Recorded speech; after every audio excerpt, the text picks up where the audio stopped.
Assalamualaikum. Ada pertanyaan atau permintaan dari Reynaldi kalau tidak salah, yaitu membahas modul aktif balance karena saya belum pernah membahasnya. Terima kasih pada Reynaldi karena tahu saya belum pernah membahas, artinya sudah menonton video saya semua mungkin. Kenapa saya tidak bahas? Karena harganya cukup lumayan, bro. Satu itu, kedua, menurut saya pribadi, maafkan saya kalau saya salah, balance aktif itu tidak terlalu berguna. Ini kesimpulan saya, kalian bisa ambil kesimpulan sendiri. Makanya sekarang akan saya terangkan saja. Dan ini sudah saya diamkan selama 1 malam. Kalian perhatikan dahulu, ini balance tapi balance pasif. Nanti bedanya sambil berjalan saja. Jadi contoh modul ini kedua-duanya balance, ini 4S, ini 3S. Balance itu bila dibandingkan non balance seperti ini, cuma saya tidak ada yang besar, yaitu tidak ada resistornya. Ini resistor balance.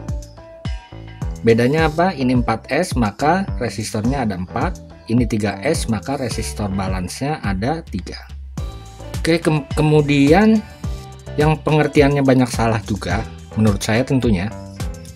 Tolong diralat kalau saya salah. Buktinya ini sudah saya diamkan sehari semalam. Ini posisi on. Dan ini kalau tidak salah saya lupa yang mana, tapi kira-kira ini sudah full 1 sekitar tegangan 3,1. Kita lihat tegangannya yang digabung ini, kita ukur saja tegangan di baterainya. Ini tegangannya 4,2, ini yang full, sedangkan ini tegangannya 3,6. Artinya dia tidak balance karena ini balance pasif. Jadi pengertian menurut saya yang banyak pengertiannya salah. Jadi walaupun ini balance, pada saat seperti ini atau digunakan, dia tetap tidak bisa balance otomatis, makanya disebut balance pasif. Jadi tidak mungkin dia bisa sama dalam keadaan seperti ini. Kemudian apa fungsinya balance di sini? Sekali lagi ini menurut saya pribadi, karena dari beberapa video atau literatur menurut saya juga banyak yang beda dengan pemikiran saya. Pertama, ini kalian perhatikan, ini 4S tapi saya gunakan 2S. Kalian perhatikan caranya biar kalian paham. Ini misalkan 4S, ini tertulis biasanya B minus, ini B plus. B plus itu biasanya sama dengan P plus. Ini ada MOSFET-nya, sama di sini P minus. Jadi yang diputus negatifnya. Kemudian contoh di sini kalian perhatikan 4S jadi 4 baterai, tapi saya pasang 2S. Jadi yang saya ambil patokannya, kalian bila mempunyai BMS 4S maka bisa dibuat 3S, 2S, 1S. Ini contohnya 2S. Jadi saya menggunakan 2 baterai ini. Karena contohnya 2 baterai, dari 4S saya jadikan 2S, maka ini jadi B plus atau P plus. P plus ini sama dengan B plus. Kalian perhatikan, ini P plus saya ambil dari ini titik B1, B2, B3. Jadi ini saya ambil P plusnya dari B2. Paham ya bro? Agar kalian memahami. Jadi ini BMS 4S saya buat 2S. Dan ini sudah saya diamkan 1 hari 1 malam. Oke, kemudian cara kerja balance. Perhatikan sama bedanya aktif. Jadi kalau ini menggunakan balance aktif dalam posisi seperti ini tanpa di charger, dia akan menyesuaikan tegangan baterai 1 dan baterai 2. Tapi karena ini balance pasif, maka pada saat digunakan dia tidak dapat menyesuaikan tegangan. Lalu fungsinya apa? Fungsinya menurut saya ini yang paling penting memang dalam balance. Saya gambar 2S saja. Ini yang saya pasang B minus, kemudian ini B plus, ini B1, ini tadi yang rendah B1. Jadi di sini tadi 3,6 volt, yang ini 4,2 volt. artinya yang full ini dan ini yang kosong. Tapi dia tidak akan membalance. Jadi proses balance terjadi bila terjadi seperti ini pada saat charger. Paham ya bro?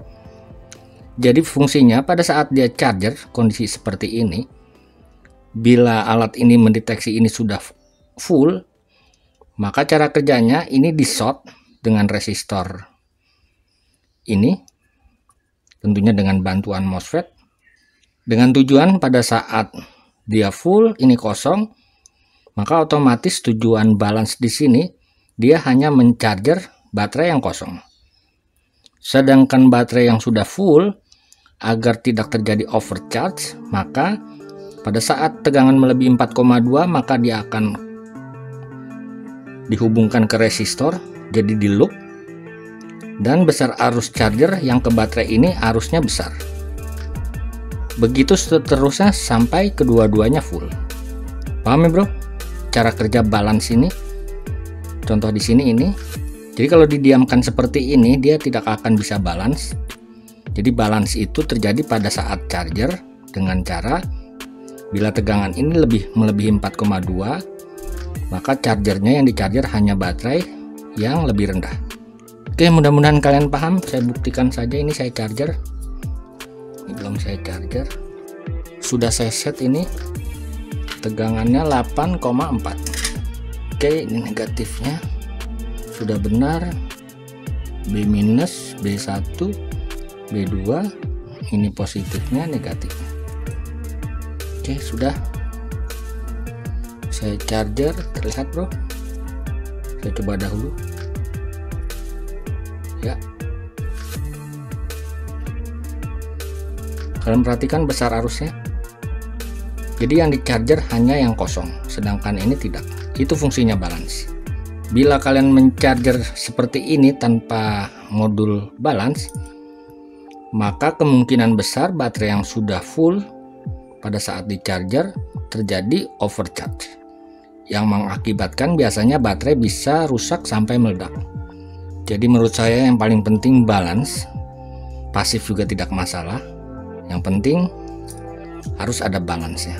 Syarat dalam mencharger dari pengalaman saya khusus lithium, walaupun arus charger ini sampai 3 ampere, dia tidak boleh hangat sama sekali seperti ini.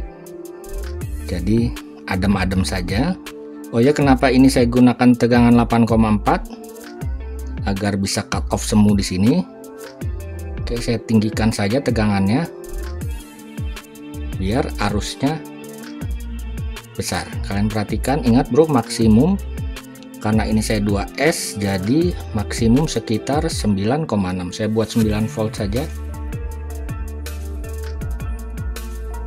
Seperti ini.